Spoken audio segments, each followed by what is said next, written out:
నాది ఒక జీవితమేనా, ఏం జీవితం ఇది అని అనుకుంటున్నావా? అయితే ఈ మాటలు నీకోసమే.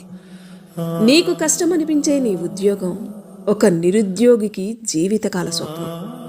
నీకు విసుగు తెప్పించే నీ పిల్లలు పిల్లలు లేని దంపతుల మధుర స్వప్నం.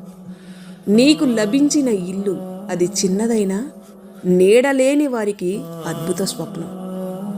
నీ దగ్గర ఉన్న చిరు సంపాదన చిల్లి గవ్వ కూడా లేని వారికి ఊరటనిచ్చే స్వప్నం.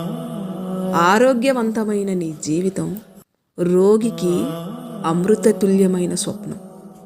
నీ ముఖం పైన ఉండే చిరునవ్వు విషాదగ్రస్తులకు దివ్యమైన స్వప్నం. నీకు లభించిన వాటి పట్ల కృతజ్ఞత కలిగి ఉండు. సంతృప్తికరమైన జీవితాన్ని అలవర్చుకునే భావాలతో జీవించు.